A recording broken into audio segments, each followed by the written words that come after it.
We got a big crowd here Just today. left my office. He should be on in just a second.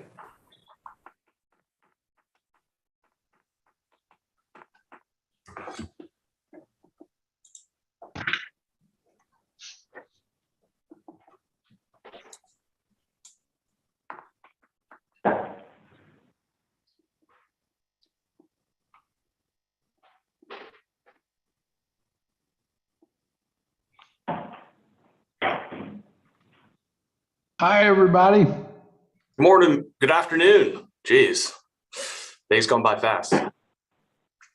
Beautiful day out there, y'all. Oh yeah. Hope everyone is doing well. Absolutely, absolutely. Well, maybe let's give it a few more minutes to see if Councilman Waring can join us, and then we'll go ahead and get started. Okay.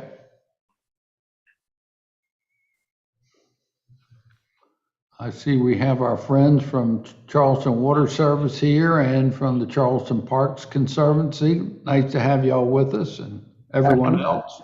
Afternoon, all. And from the Children's Museum. Oh, great. A lot of guests here today. We got a full screen. That's right. The large real estate committee meeting I've seen. Yeah. Well, you guys are a lot of action here today. Yep.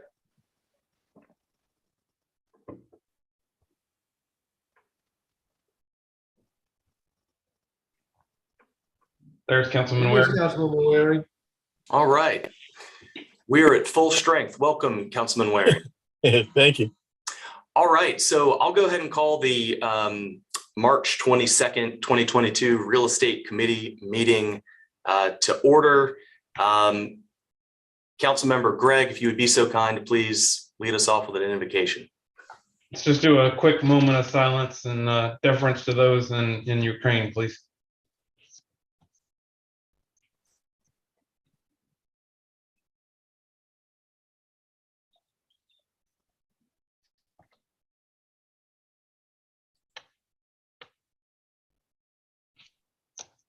Thank you. Amen. Thank you for that.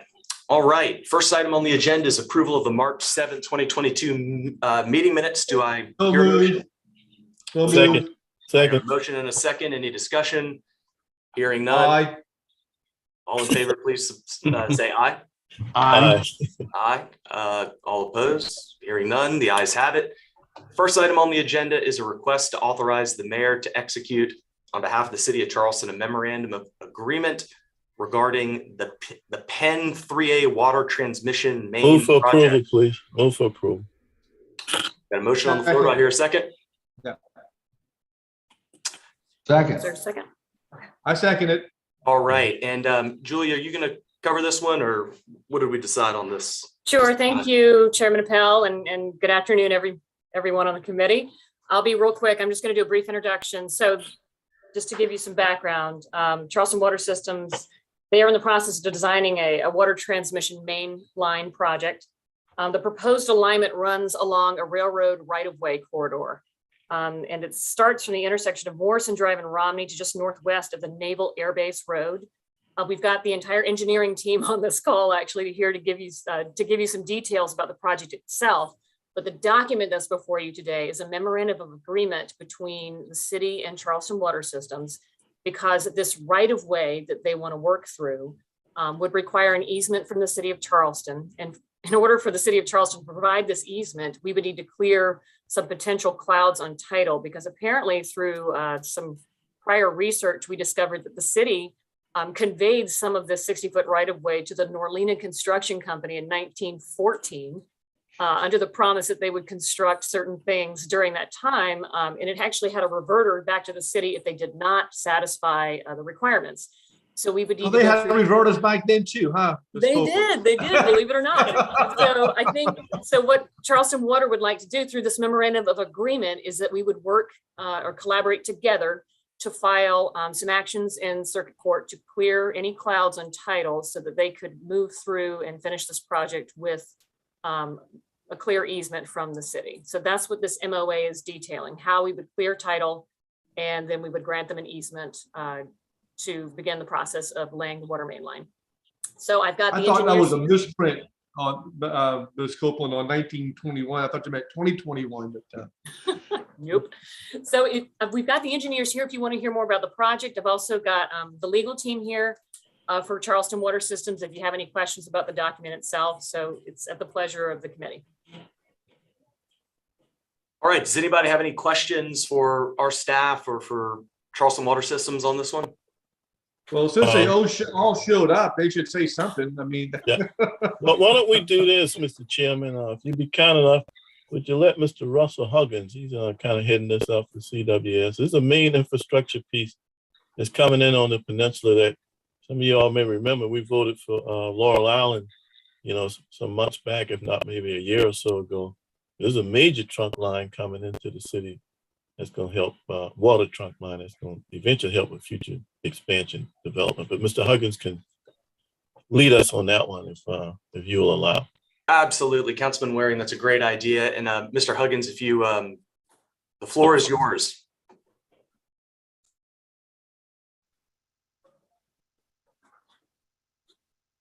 Russell, we we're need to not hear you. hearing. Okay, sorry about that. I have multiple mute buttons in my office, and I apologize for that. There you go. We got you. Yes, sir. We certainly appreciate the city's time. As Councilmember Waring just said, this is certainly an important project, not just for Charleston Water System, but certainly the city of Charleston. We rely on a pair of 24-inch 1920s vintage transmission mains to bring potable water down to Peninsula Charleston. And this line right here will be a third feed into the peninsula. Once constructed, it'll run from approximately Eubank Street up in North Charleston, and it'll terminate at the Nassau Street ground storage tank. So this is a 36-inch transmission main. It'll provide us needed redundancy to the city. It'll also help us to meet growing potable water demand and, of course, fire protection demands all the way down to the city. It'll also allow us to reinforce our feed across the Cooper River over to Daniel Island and to serve the city in that area, as well as the Cane-Horn Peninsula. The project, as Mr. Waring pointed out, will also provide a point of connection for Laurel Island. So it's a very important project for us. As you can imagine, trying to get a route from North Charleston down to Peninsula Charleston is not easy. So we pretty much followed the CSX railroad right away as best we could along the rear of a lot of those parcels that kind of come down the I-26 corridor. And it was through that process where we discovered the 60-foot right-of-way.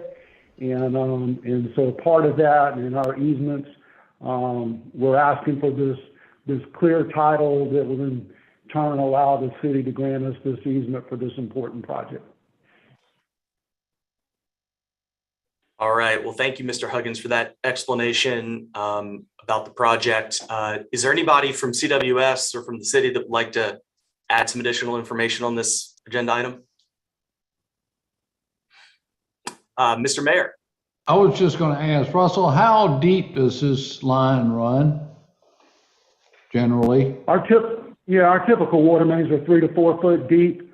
There will be sections along this route where we will be drilling horizontal directional drill, but the predominant portions of this line that will be installed by traditional cut and cover will be approximately 4 foot deep. Okay. To the top of the pipe. All right. Thank you. Mr. Chairman, I request to call the question. Absolutely. We have a motion to approve on the floor. All in favor, please signify by saying aye. Aye. Aye. Any opposed? Hearing none, the ayes have it. So great work, everybody that was involved in bringing that forward to us. The next item on the agenda is an ordinance to authorize the mayor to execute on behalf of the city an amended Second. amended and restated lease. This is involving the West Ashley Greenway.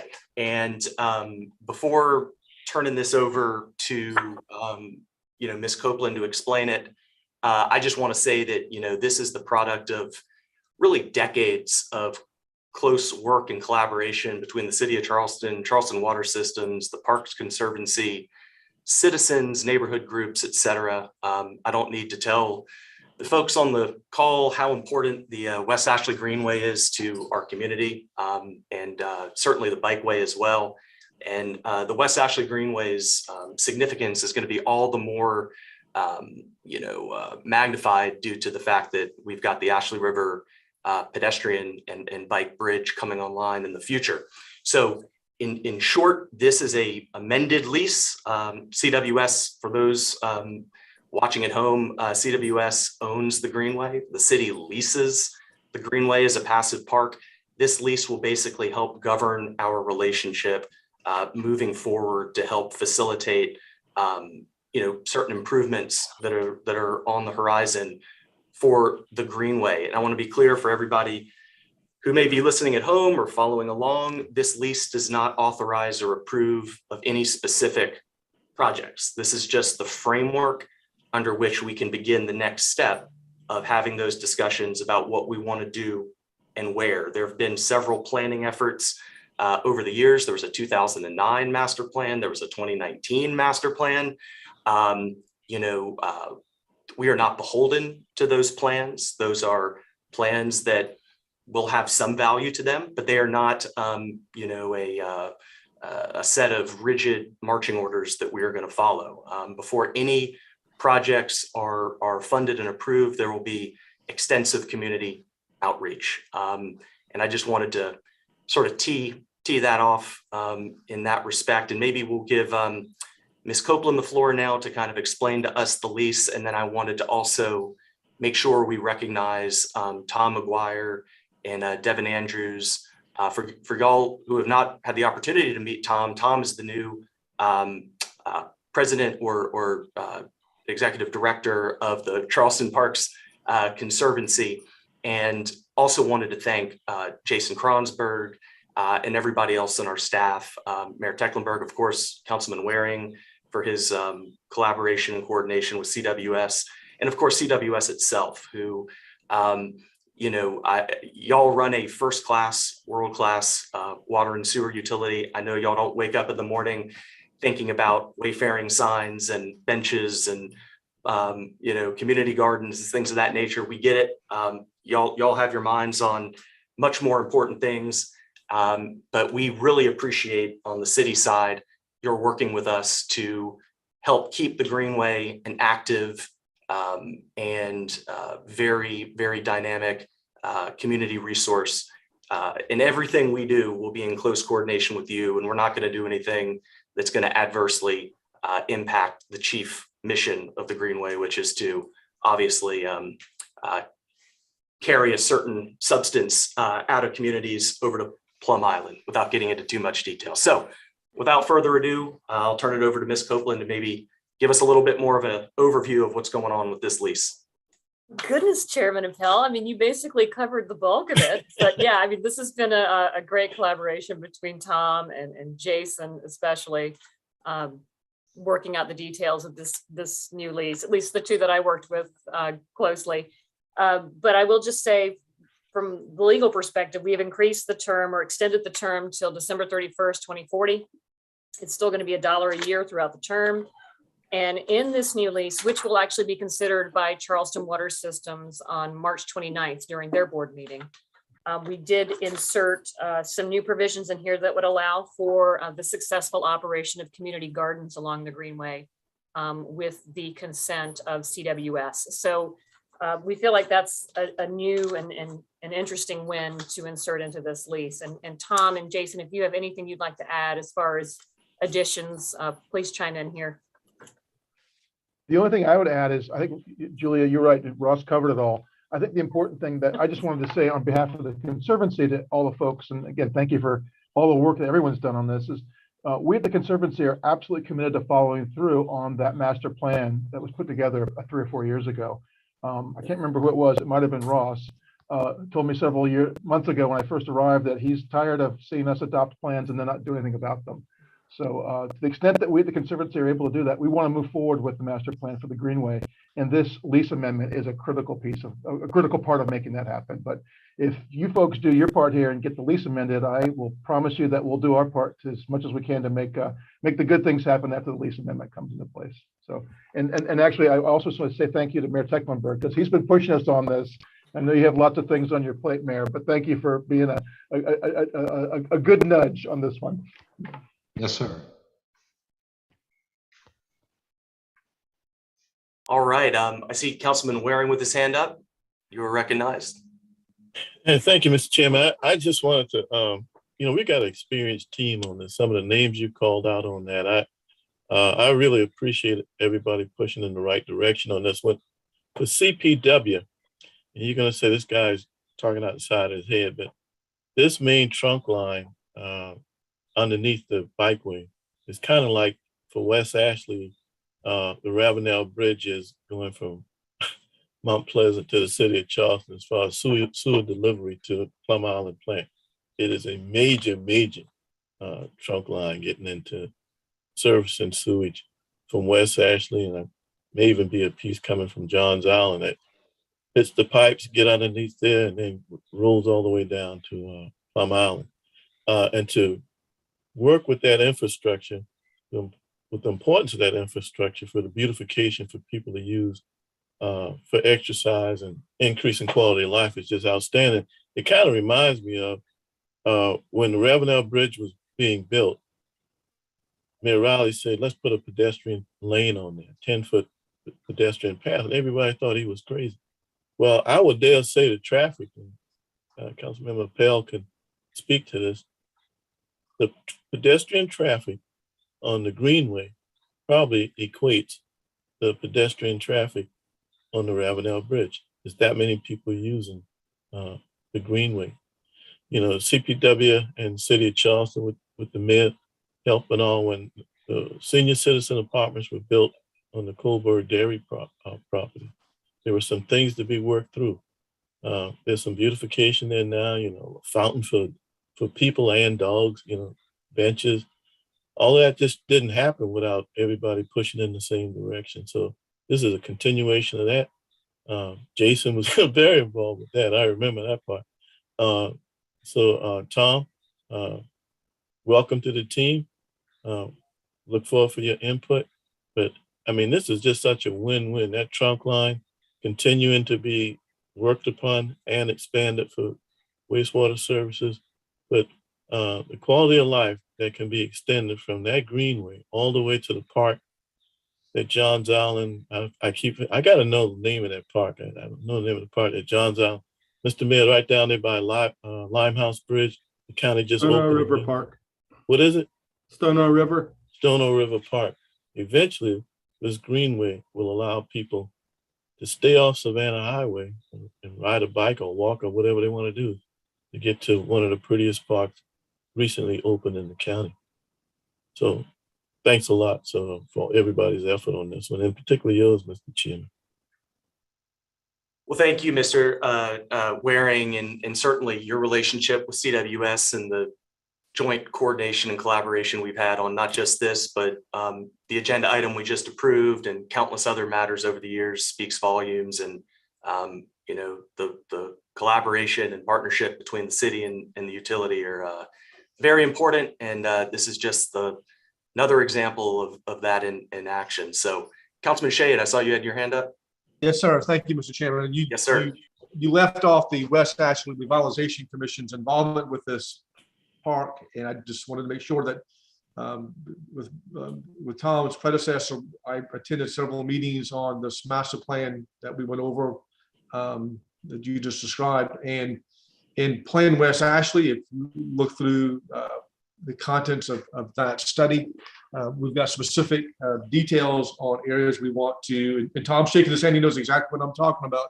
Right out there at the Highway 17, at the old farmers market area, plans for that. Mayor's been working with the Revitalization Commission on those plans, and Mr. Kronsberg as well. So it's, I don't want to overstate what has already been stated by you and Councilman Waring and the mayor and others on this thing, but this is a spine that runs through West Ashley and touches into the Maryville, Ashleyville area as well. So in our parks, the Higgins Pier and the Carl Richardson Park as well out there. By the way, Councilman Warren, I took my wife over there the other day to show her.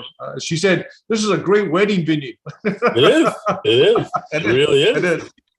But I just want to thank all there's several moving parts on this, and I just want to make sure that for our record that the Revitalization Commission got some acknowledgement of its role in this and how we're going to be developing it furthermore. So thanks for recognizing me, Mr. Chairman. Call the question. Absolutely, and Councilman Shea, my apologies for not acknowledging the Revitalization Commission. Obviously, they've played a very important role to get us here today, and I certainly expect and anticipate that collaboration to continue into the future as we begin talking about implementation and we do the important work of, bringing the community together to actually start finalizing specific plans of what we want to take from the prior plans, of what we want to actually incorporate onto the Greenway. And, Councilman Waring and I were speaking over the weekend about this, and, we're on the verge here of having the bikeway connected to the Greenway, connected through the Ashley River pedestrian bridge over into downtown. I mean, you could get on your bike, under the Limehouse Bridge and ride it all the way down to the Low Battery in the future. I mean, it's just, and we'll get to a point where maybe one day we don't really talk about downtown West Ashley. We talk about Charleston, and Charleston just being connected together.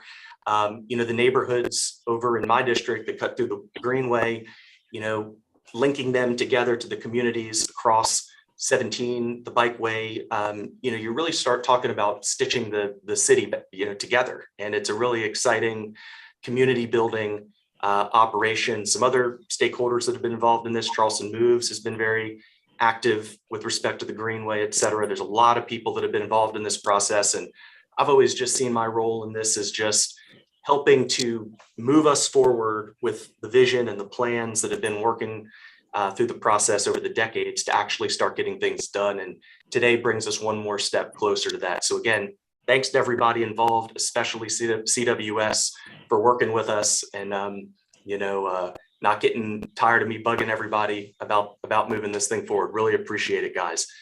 So I believe we have a motion on the floor. Does anybody else have any comments or questions or discussion items before we put it up for a vote? All right, I think I've talked this one into the ground pretty well. All right, all in favor of proceeding with item B, please signify by saying aye. Aye. Aye. All opposed? Hearing none, the ayes have it. Thank you all very much. Mr. Mayor. Mr. Chairman, I know we voted on A already, but do you mind if I go back and ask Russell one more question? Absolutely, no problem, Mr. Mayor. Russell, I was just looking at the maps of showing where that 60-foot easement runs, and it looks like when you get down below Greenleaf Street, it kind of goes away. There's no, until you get down to that one parcel on Romney Street or close to it. What happens in that area in between where there's no 60-foot right of way? Are y'all going to have to just negotiate with each property owner to get it through there? Yes, sir, that's correct. And have y'all already done that, or you're in the process? Yeah, we've been in the process of reaching out to all the property owners and discussing our need for the easements.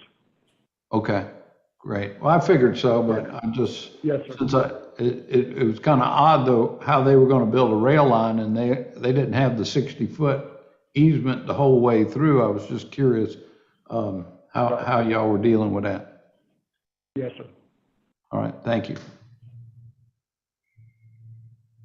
All right, so I believe we're now on to our third item on today's agenda. This is the agenda item regarding the Children's Museum, and if I'm not mistaken, we have a presentation from the museum today. Is that right? Yes, sir. Chairman Appel, just so you know, when we were here last time in front of this committee, we currently have a lease with the Children's Museum, and the museum has asked for an arrangement where we would actually subdivide and quitclaim the building to them so they can use the building as collateral to make some improvements. And you all had a host of questions that I was unable to answer. So we've asked Mark Murphy and Edward Rawl, who are both members of the board, who've been actively involved in this from the beginning, to come to here today and give you a presentation and answer any questions you might have. That sounds great. Mr. Murphy, Mr. Rawl, take it away. Great. Thank you. I'm going to share my screen here, if that's all right with everyone. Just tell me when we're good. Looking good.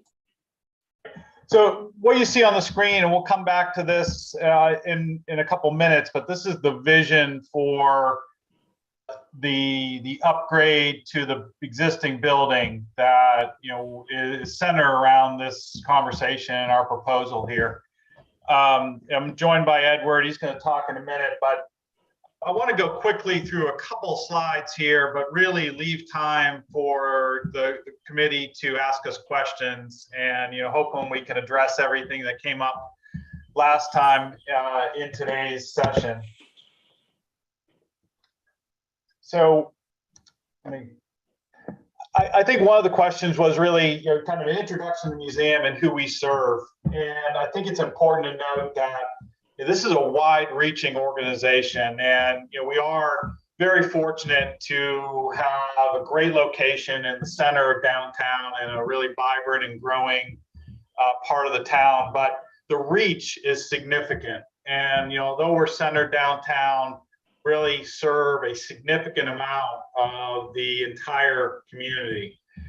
And it's important and critical to our growth that we're going to talk about today to be able to continue to have that kind of reach. And I think growth of the city has been significant, and we want to try to grow our facility, but also our reach into the community through this project. You'll see some of the numbers quoted, really significant traffic into the museum and through our outreach. And it's more than just play. And I think it's important to note, this is an educational facility at the end of the day. This is a center of early childhood education. And we believe, and we can cite that we're a true partner, not only with parents of the community, but also the school systems in our greater community.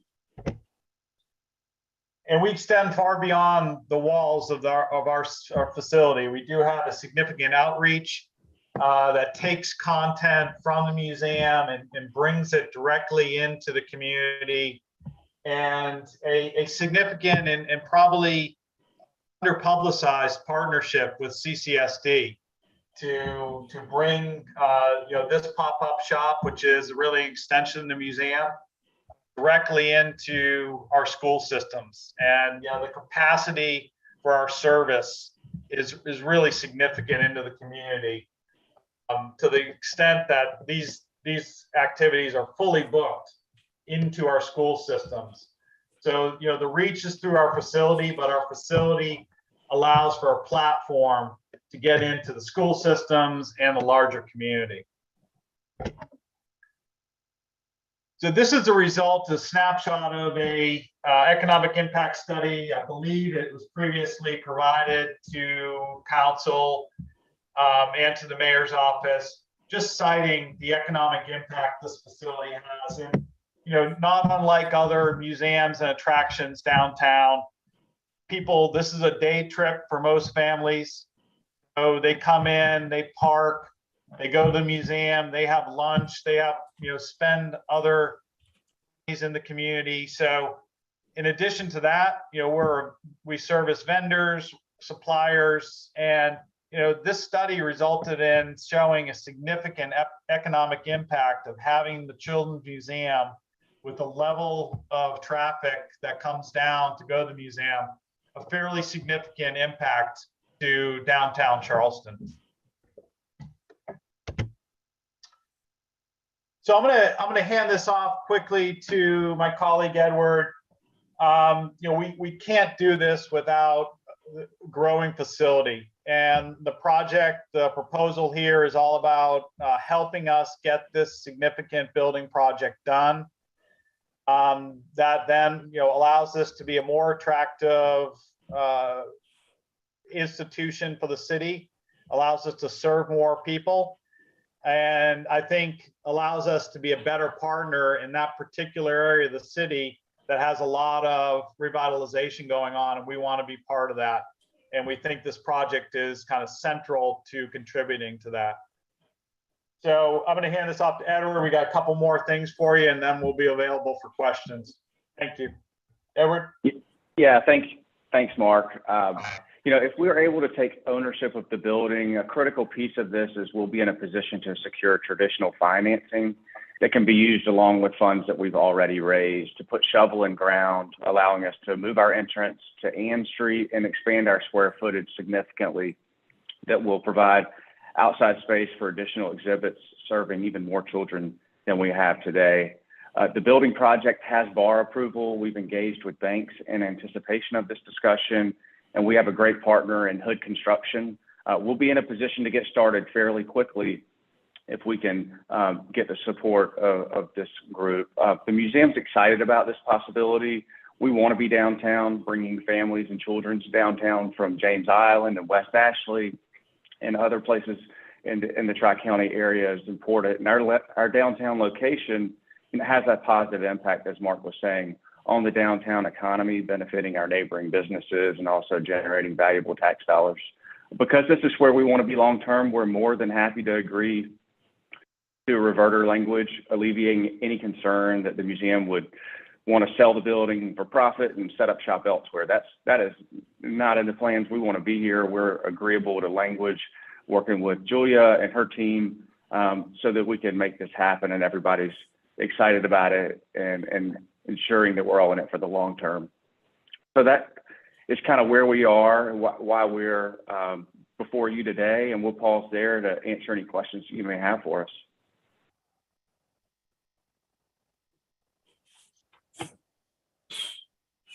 Mr. Chairman. All right. Well, thank you so much for that presentation. Councilman Waring. I guess I'll put this question out to Mr. Rawl. Can you pull down the presentation, please? Okay, thank you. I can see everybody. Listen, I don't think you have a larger fan group that is on this call. I'm a granddad who's crawled through some of those small tunnels with my grandkids. They have to get in the soaking tub afterwards. But anyways, fun place to go. I really believe in it. But your question is one of financing, okay? What is the amount of monies that you need to raise? Yeah, that's a good question. And, unfortunately, every minute we're on the call, that number probably goes up because of how expensive it is to do things. But we're estimating, working with Hood Construction, that to get our external, play pavilion area and the entrance moved, the number is about $4 million. And we think that we can conservatively get that by the money we have on hand, the money we generate, and then through just traditional financing with the bank. All right. So is the number going to a bank 4 million or some figure less than that, or what? Is it 4 million from it? I know you don't have exact number. Yeah, what's the ballpark? Yeah. We're working with that ballpark. Yes, sir. You see, keep in mind that all the economic impact that you all have done, and I congratulate you, was done within the confines of the lease. The city still owned the property, and obviously gave the latitude to the Children's Museum. The city leases the Gilliard to the Gilliard Management Corporation, but the city owns the Gilliard Center. The city leases the International African American Museum to the International African American Museum nonprofit, but the city owns the International African American Museum building. The city's got a lease agreement with the CVB, but the city owns that building. There's got to be a way to get $4 million financed with a lease. And the city still maintained ownership of that property. Today, it seems like, oh yeah, let's just give it to them. And reverter clauses right now isn't the best subject with the city of Charleston right now. Those things can be contended. Don't want to branch off into that. What we really want to do is, how can we help you all get this 4 million or 5 million, whatever the number is, so the Children's Museum can thrive, continue to thrive, and the city still own the property. So I don't know whether you all knew about the, as a matter of fact, the city owns the marina and leases the marina to a private entity. The city owns the market and leases that out to private people to run it. So there's a lease arrangement that can allow you all, and if the bank that you all are going to is saying, oh no, we're only going to lend you 4 or 5 million if you own the building, and if you have a long-term lease, we won't, then we need to go to another financial institution to help you get the money. So I don't really think ownership is the real hurdle here. It may be the financial institution that you're going to seeking the funding that you're seeking. 50 years from now, the next city councilman say, why on earth? Because if you all are successful, I hope you outgrow the location, frankly, and need to go someplace else. And hopefully the city will be aid to you at that time, should that happen. So I don't think it's wise to quit claim the deed for ownership. I do think the city, through its efforts, should ally and try to help get the financing for you all to continue the expansion projects that you'd like to do. And Ms. Copeland says, I think you said last meeting we have like 47 years to go on the lease. That is correct, sir. And I don't know any financing arrangement through a bank in terms of a loan that's going to be longer than 47 years. Or, most commercial loans are somewhere in the vicinity of 15, 20, at most 30 years. So you all will have control of the building, but whatever financial institution that's telling you we won't do it unless you own the property, seriously, you need to go someplace else. There are other banks that'll do that. Thank you, Councilman Waring. Councilman Shade, I saw your hand go up. Yes, sir. Thank you, Mr. Chairman. Mr. Murphy, this may be the first question for you. I want to tell you how much I appreciate the work that the Children's Museum does. Y'all just do great work for the community. And so our questions are not at all about what y'all have provided or what the museum has not provided to our community. It speaks for itself. But I had 2 questions, and one along the lines which Councilmember Waring had brought up. But my first question is, when you showed us those statistics, of the folks that we serve, how many of those are City of Charleston residents? What's the percentage? And I don't have that handy, but we do have that data.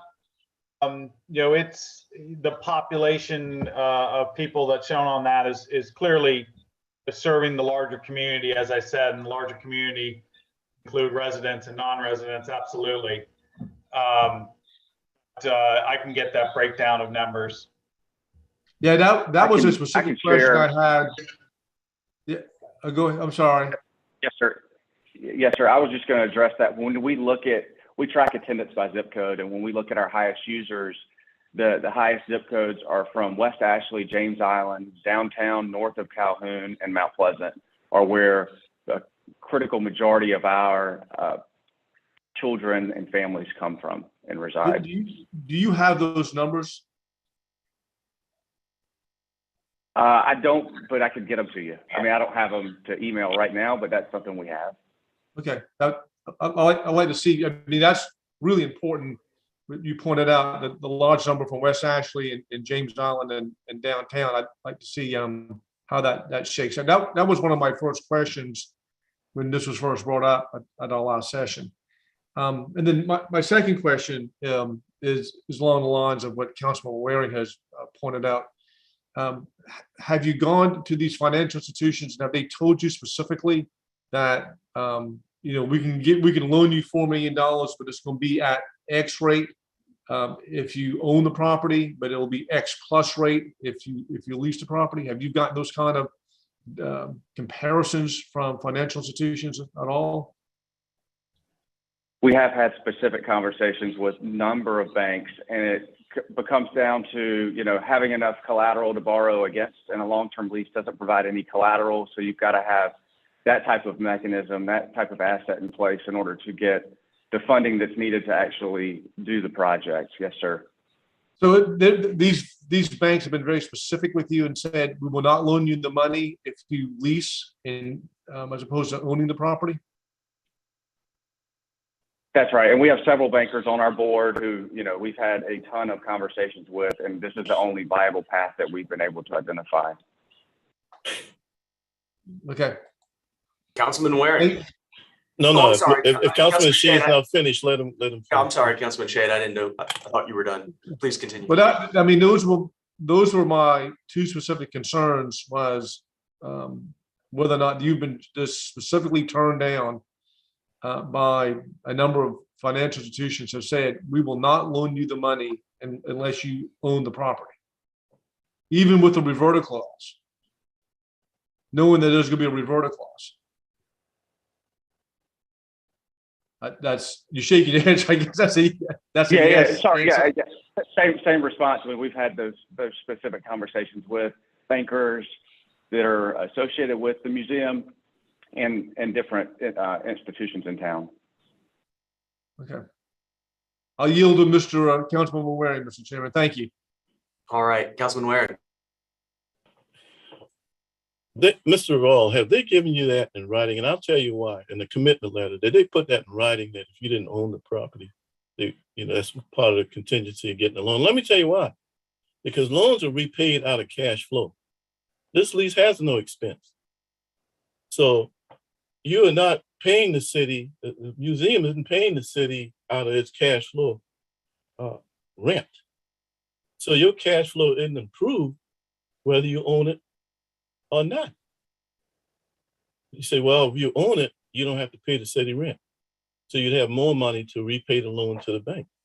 That's not the fact. So if the banker is telling you that the only way you can own this building, the only way you can get a loan is if you own the building, the primary repayment of a loan is your demonstration of cash flow.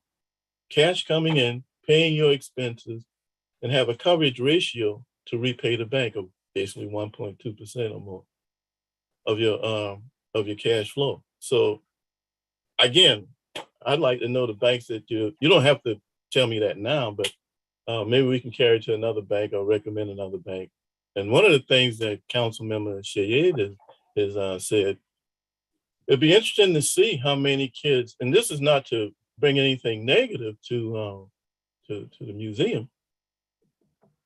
Hey, if tourists are coming there, maybe there's some way to get tourism dollars to help you with your cash flow. So and I'll give an example. You remember Councilman Shahid on the municipal golf course. Until we started tracking how many people are from Charleston, city of Charleston, outside Charleston, and then tourists. Before we knew those numbers, the municipal golf course was not eligible for tourism dollars. But they put a system in over there where they began to track, and we were able to give them a few bucks.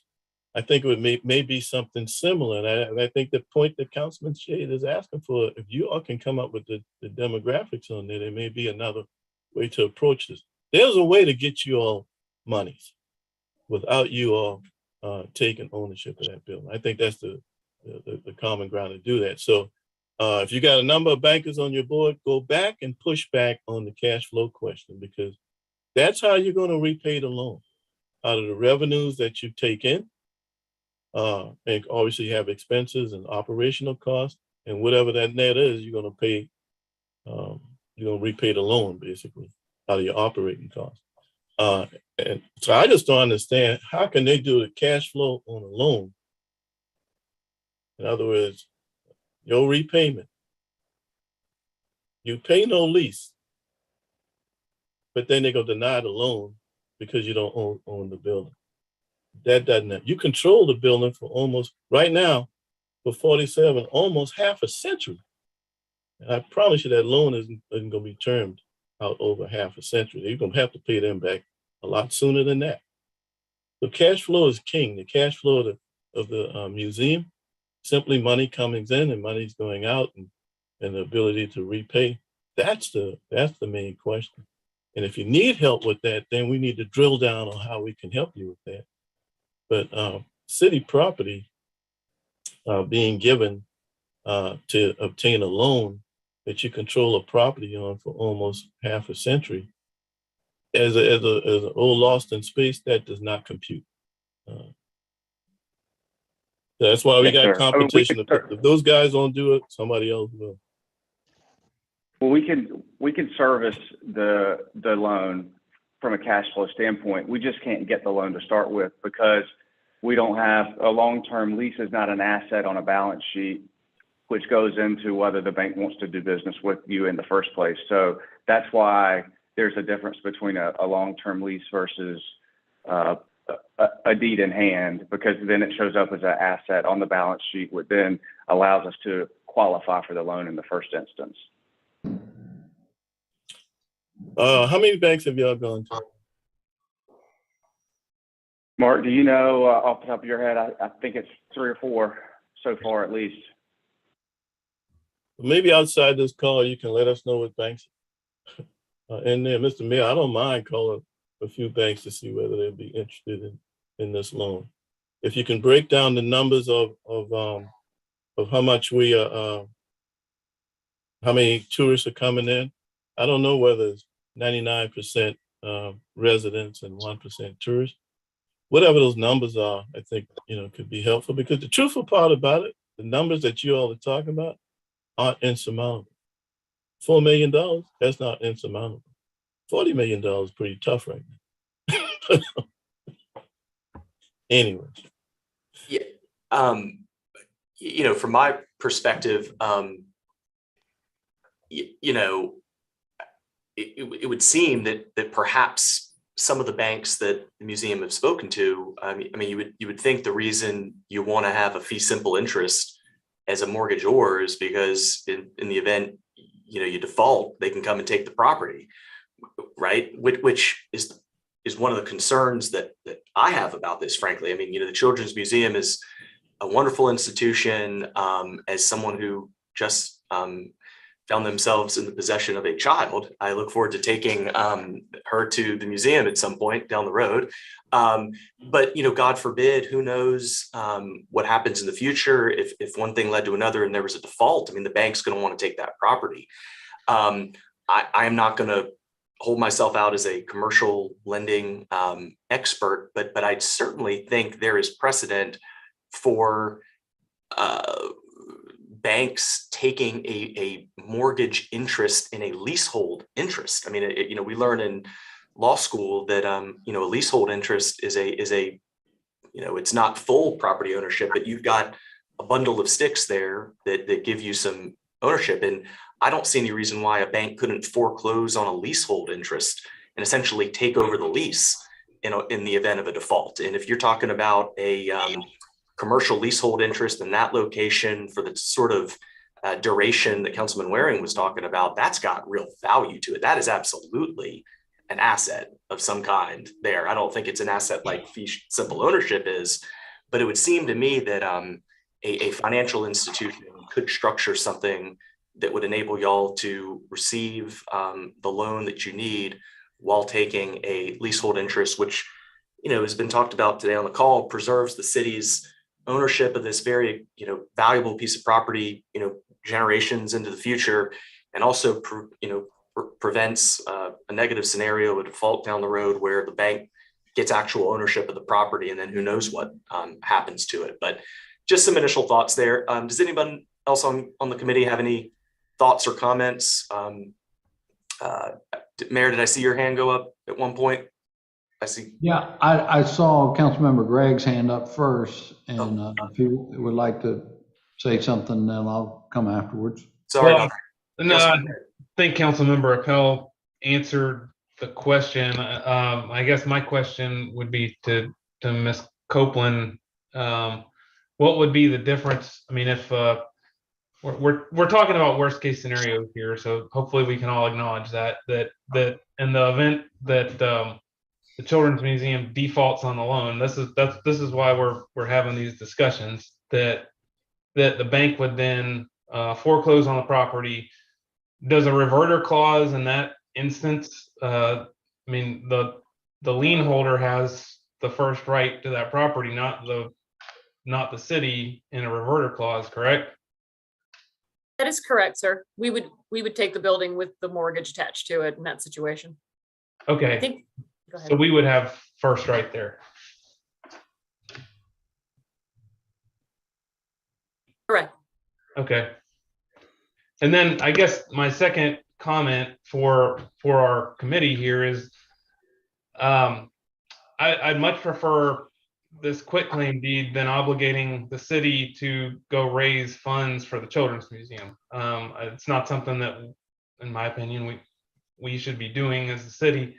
We can certainly help, but I would much prefer go this route with the quitclaim rather than obligating us to go raise funds or give funds to the Children's Museum. And I say that having been a member family of the Children's Museum for a number of years. My kids are much older than Ross's, and so we've graduated out of that, but we spent a lot of time down there. So thank you for the service you have provided to our community. We've enjoyed it very much. Thank you, Councilman Gregg, and Councilman Seekings is with us today and wanted to make a quick comment. So I'd like to recognize him right now. Councilman Seekings, take it away.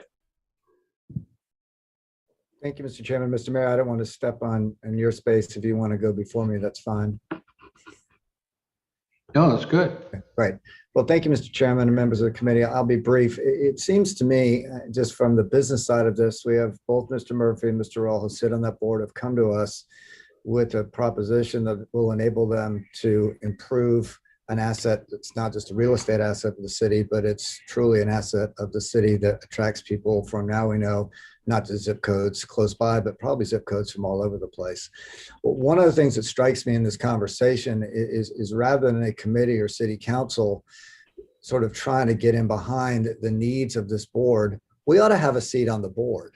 And if the city has a seat on the board of an asset that we've got and can report back to us, as Mr. Rawl and Mr. Murphy have done today, about their efforts to secure financing to add $4 million worth of value, and our representative of the board agrees that the best course of action, or the only course of action, if it's been represented, I have no reason to believe it's not true, is to do it in a manner in which they suggest, we can have that level of comfort. So it seems to me, rather than the committee and the council acting as kind of like a de facto during a committee board member and suggesting different courses of action, perhaps we ought to sit there on the ground floor and listen and see what's going on and be able to ask those questions.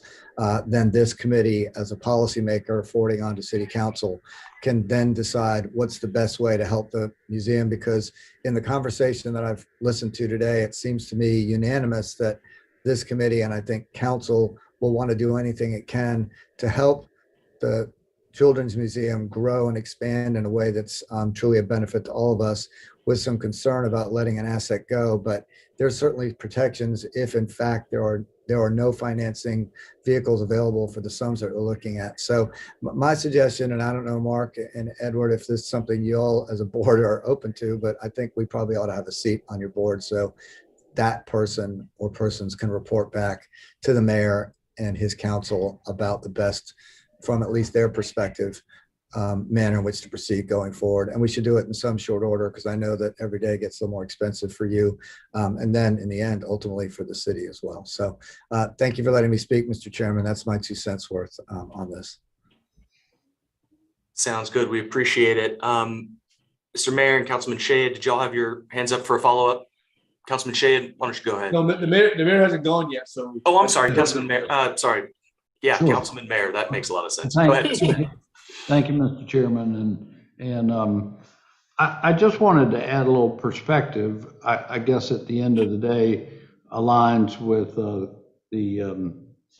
comment of Councilmember Gregg about this matter. Not that I'm certainly wide open for the museum to take another look at how they can get the financing for the improvements that they want. That they've been, the Children's Museum has been wanting to make these improvements for some time now. And but to add some context, it's total coincidence, but I worked for Mayor Riley in the 90s when the lease was first negotiated with the Children's Museum. And Councilmember Waring, what makes this case a little different from like the African American Museum or the Gilliard was that even though the city provided the property and it was truly in derelict condition at that time, it may seem a little derelict to them now with all these improvements they want to add to it. But I mean, it was barely a shell of a building at that time. And the reasoning behind the city giving them a long lease at that time was that the museum agreed to do all of the improvements, take on that responsibility. And it seems like we're kind of in the same place in a way. They want to add to it, they want to improve it, spend some substantial money on it. And, they're taking on that liability to either raise the funds and or pay them back in terms of the loan. So different situation with the African American Museum is the city helped raise the money and build the building and do most of the improvements, but we're not looking for anybody to pay us back. It was all part of a package deal to that museum, and we're not in that same scenario here. So I was interested in your statistics on the attendance, and my mind goes straight to hospitality funding, but in fact, despite not knowing whether they're from Charleston or Mount Pleasant, I think I remember you were in the 89% of attendees were from the metro region. So this is not a situation where we're putting heads in beds, and that would limit us, I'm sure, in Amy's opinion, as to how much hospitality funding we would be able to provide them. We can do some, but I don't think anywhere on the order of, trying to get together $4 million. So I think under the circumstances where I believe that having a children's museum in the central part of our city that serves families and children from all around is a good long-term goal and objective of the city.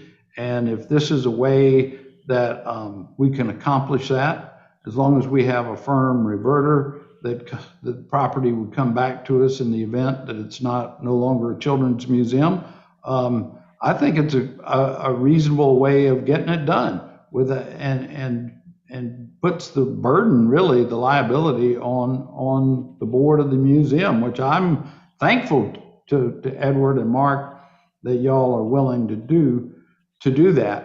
So the only caveat I would add, the point raised by Councilmember Pell is a very legitimate one, that you could put so much debt on the property that if something unforeseen happened and that they were to get repossessed, that the city would have to pay off that mortgage in order to get our property back, right? It's a similar situation, by the way, council members, to a limit that we have on the School of the Building Arts that General Broadwater would like to remove so they can borrow any amount on the property up there. And we've got a provision that limits them to a certain percentage of an appraised value or either a certain dollar limit, so they can't just pile on a lot of debt and then, the outside event that could become a liability to the city if we wanted to keep the property. So I do think that's an issue worth exploring, but the general concept, and that's why we brought it brought to council for your consideration a few weeks ago, after thinking about all this, I don't think is an unreasonable one. I mean, I get it, colleagues, that generally speaking, we like to maintain ownership of property. But in this case, where they're taking on this liability for these improvements, and we're protected that the property remains in the use as a children's museum or comes back to us, I personally, I think it's a reasonable way to go in today's economy.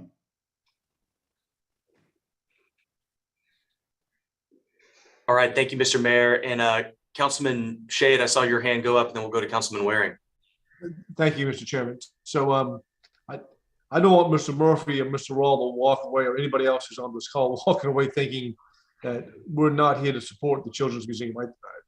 Our actions here we are supportive of the museum. We understand the impact that it has, not just financially on our community, but on young people's minds and talents and their overall development. It is a integral part of our community.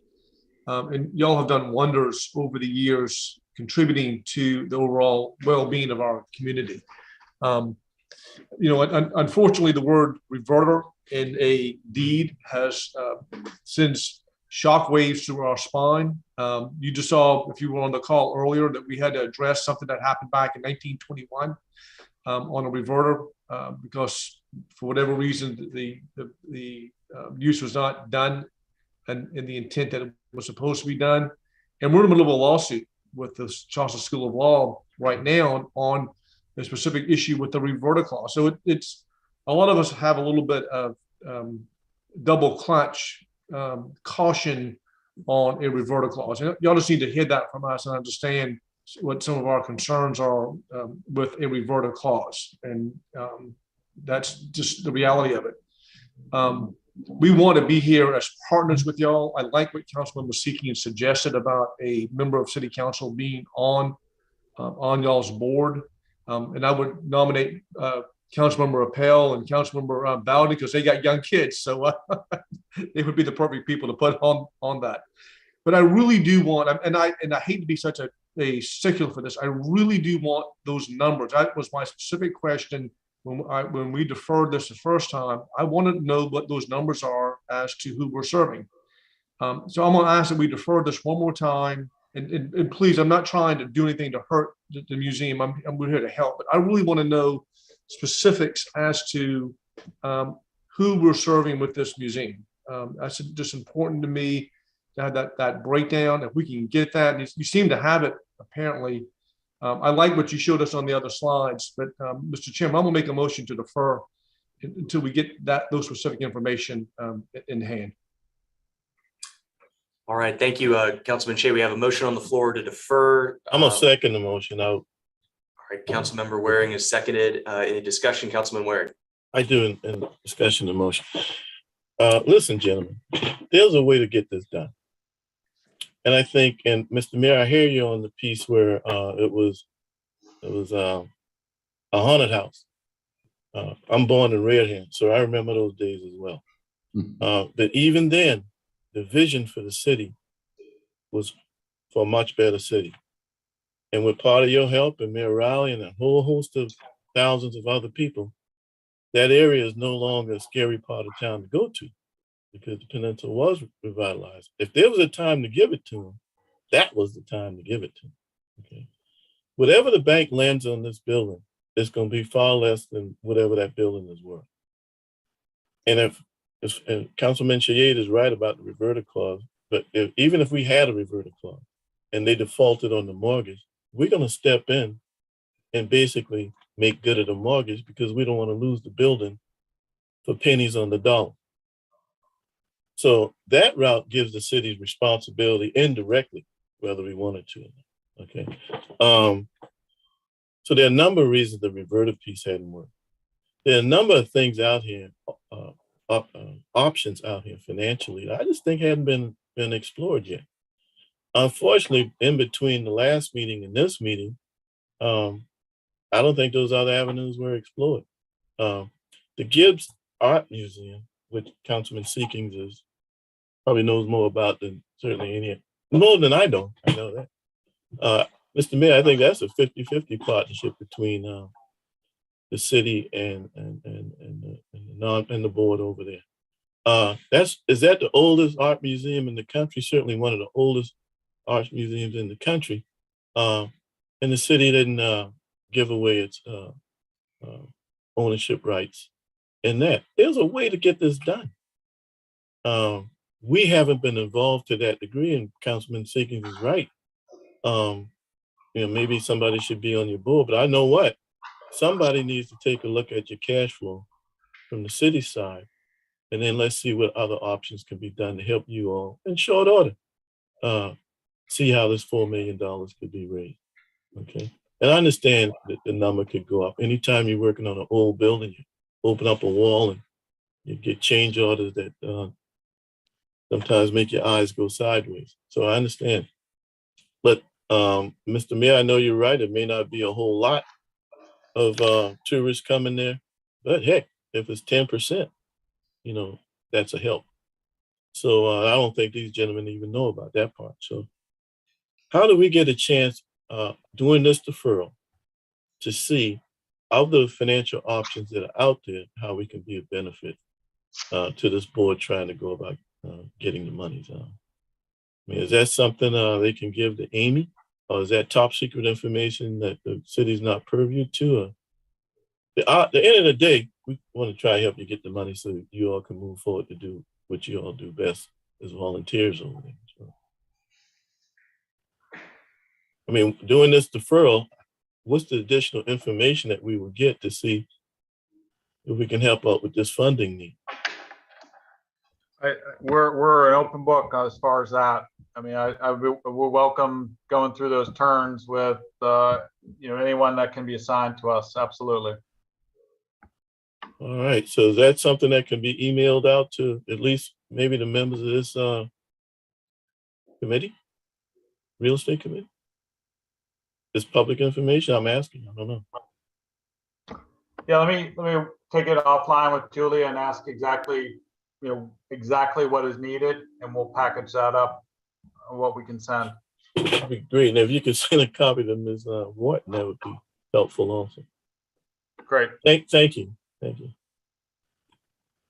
Call the question, Mr. Chairman. All right, Mr. Waring, Mr. Waring's, I'm sorry, Councilman Shade's motion defers on the floor. All in favor, please signify by saying aye. Aye. Aye. All opposed? Hearing none, the matter is deferred. I'm sorry, I don't know what's wrong with me today. Anyways, I think that brings us to a close of our real estate agenda. The final item has been deferred to tomorrow's Committee on Ways and Means, and I believe we're running a little bit over, and it's time for some public works and utilities. Yeah. Mr. Chairman, I may be a few minutes late hopping on to that committee. I got to take care of a little bit of business real quick. I know myself. I've got to do it myself. See y'all soon. Good deal. Thanks, everybody. Thank you very much. Good meeting. Thanks to all.